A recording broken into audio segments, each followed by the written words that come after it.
Our first breakfast recipe is strawberry, blueberry, pineapple fruit salsa. And as we talked about, we're gonna make sure that we have all of our ingredients first.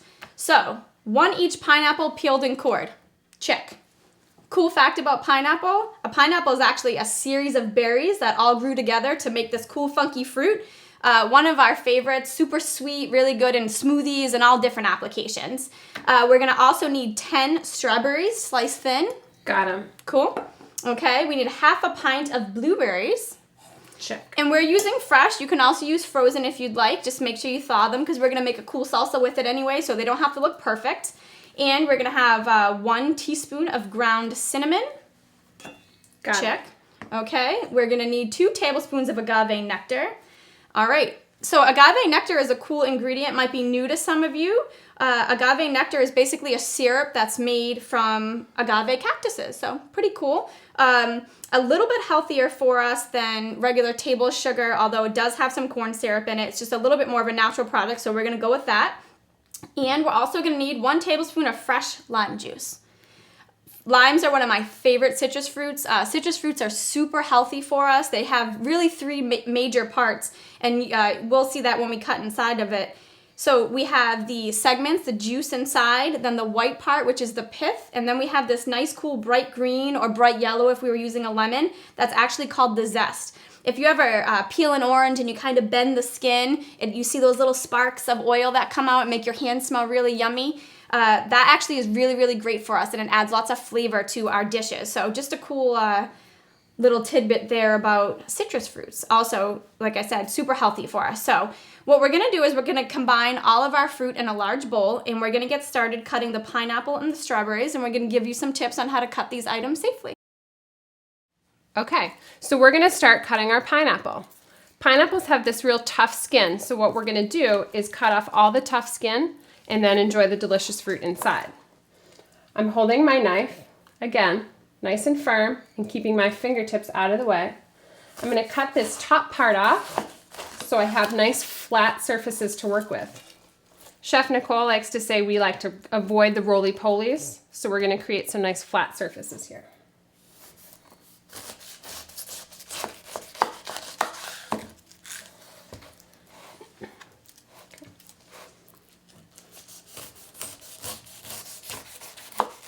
As you cut off the pineapple skin, you can see that there are these little eyes here. Those are okay to eat, but they can be a little tough. So we like to cut just inside the skin and get rid of those tough little eyes.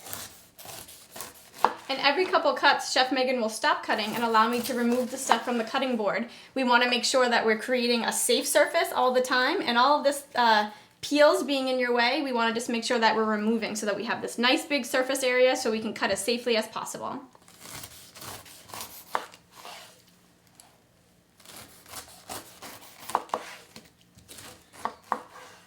All right. Looks awesome. Okay, now that we've gotten rid of all of the skin and the tops, we have these nice flat surfaces to work with. We're going to cut this nice fleshy part off and avoid the core. This is a hard little circle in the center. Great flavor, but very tough to eat. You can either cut it crosswise down the middle, or you can cut just outside the core, giving you these nice flat surfaces and getting rid of that tough center.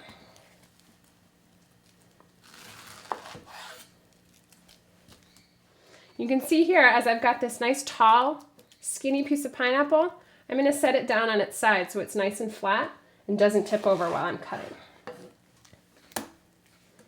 Awesome. And this was great to use in soda water or add to your juice or anything like that. As Chef Megan said, it has really, really great flavor, just a little bit too fibrous for us to eat.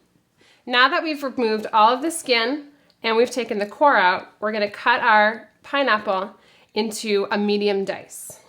And medium dice is actually a culinary term. And when you go to culinary school, you learn all different types of cutting techniques and different shapes and sizes. So when something says small dice, that's an actual measurement. When something says medium dice, that's an actual measurement. And the really cool thing about this salsa, though, is just like a normal pico de gallo type of tomato salsa or a real crushed tomato salsa, you can make these chunks as big or as small as you want. Don't feel boxed in by the recipe. We just have a guideline of medium dice. Okay, so we're going to go through and cut them up into whatever size we feel like, sticking to a fairly small cut.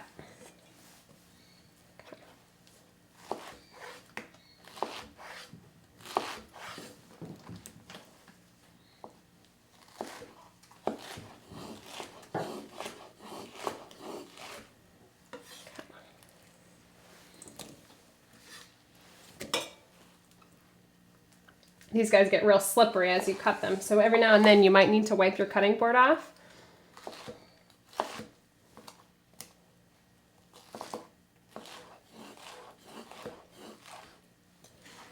Smells awesome.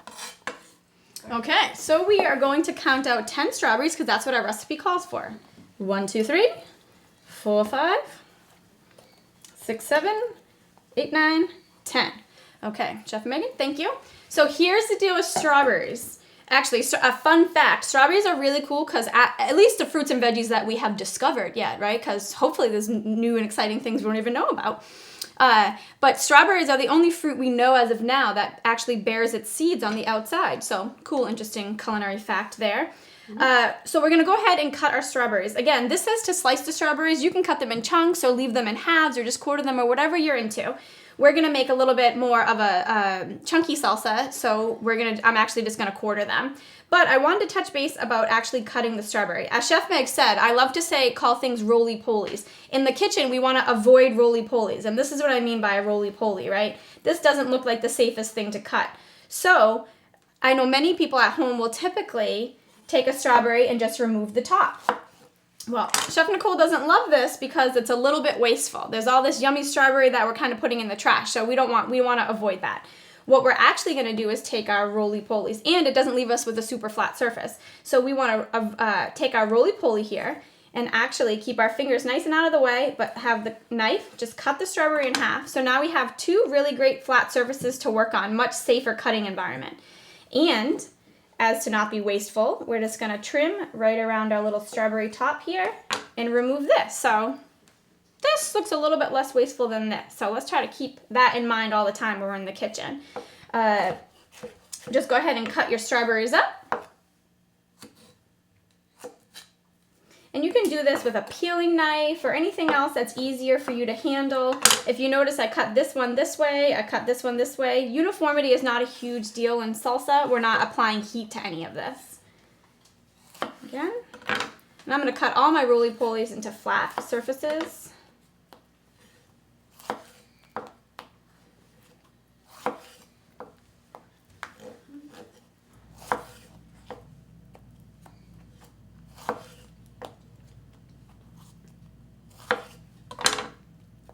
And of course, we have washed all our fruits and veggies to make sure that they're nice and clean as well.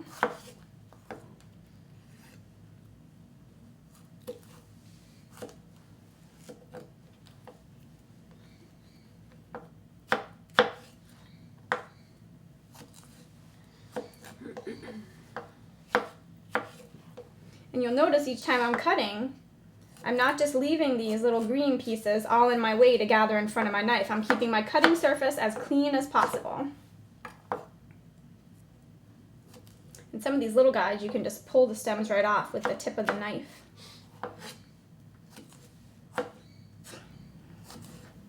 Chef Nicole, what would you suggest using instead of strawberries or pineapple or blueberries if maybe they weren't in season or were not looking really great at the grocery store when you went? Well, that's a great question. I would maybe slice some red or green grapes into my salsa, as grapes go really well with the flavors that are in our salsa mix here.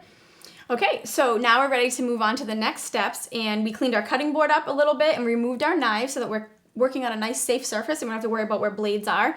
We went ahead and cut our nice fresh lime right in half, and just as a quick tip, before we sliced our lime in half, we actually rolled it in between our palms like this, and what that does is it breaks these nice cool little segments up so that it kind of bursts them a little bit so that it's easier for us to juice. So we need limes. Chef Meg's gonna juice that lime for us into our beauteous salsa here, and I'm gonna add the next two ingredients, agave nectar and cinnamon.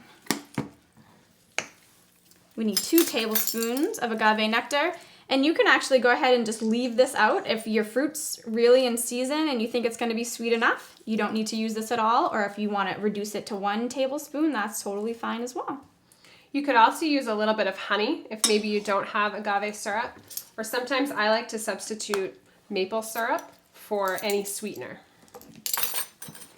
Okay, and we're gonna have 1 teaspoon of cinnamon. I wouldn't recommend changing this out with anything because this adds a really great flavor to our salsa. That's really unique, especially to breakfast foods. Okay. Hey, fun fact. Chef Nicole, where does cinnamon come from? Cinnamon is actually the bark of a tree. If you see those little kind of rolls that people sometimes stir their tea or their coffee with, or maybe boil on a stove and get that really nice aromatic smell in your home, it's actually just bark that comes off a tree. Pretty cool. Cool. All right, so we have all of our ingredients in our bowl.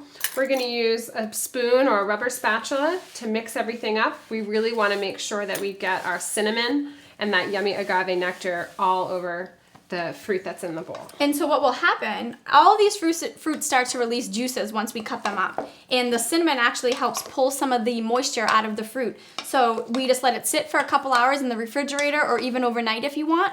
And you're gonna find that it has this really great juicy consistency through it. Some of the fruit's gonna be a little bit softer and it's gonna be a great component to make what we're gonna make in a moment, which is fruit and yogurt parfaits.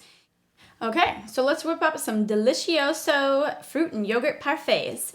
We have 2 different types of yogurt here. This is a non-fat Greek, which is a little bit thicker in consistency than other types of yogurt, a little bit higher in protein as well. We also have a low-fat French vanilla, which you can see has a little bit of a different consistency to it, a little bit less viscous, you would say, right?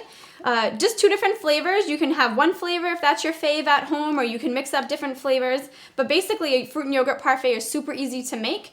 I'm going to start mine, I think, Chef Megan, with a little strawberry Greek. Ooh, I'm going to start mine with a little vanilla. Okay, and you can do as many layers as you want. We also have a couple different types of granola here.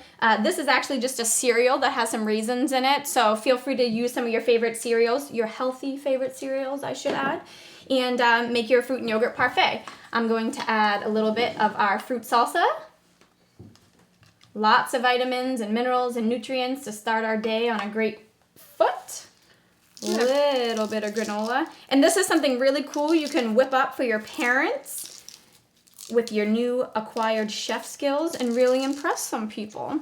So I'm going to top mine off with a little bit of French vanilla yogurt. Clean it up a touch. Presentation's very important. And a little chunk of granola there, and I think I'm going to add a nice piece of pineapple. Fancy, huh? Not too much work. Looks awesome. Looks awesome. Very healthy. Great way to start your day. How's yours going? Pretty good. I mixed mine up a little bit. I like to go, a little differently. So I went yogurt, then granola, then the fruit. I'm going to top it with a little bit more strawberry.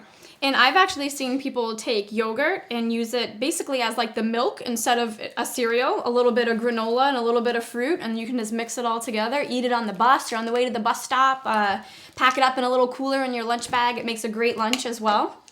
Sometimes when I'm feeling like I want something a little bit sweet, maybe after dinner, but I don't want to have something like brownies or ice cream, a fruit and yogurt parfait Excellent one. Really hits the spot. A little bit of nice sweetness and helps kind of fill me right back up.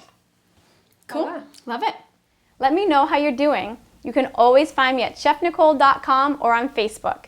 I'm always posting new recipes that you may want to try at home. See you in the kitchen.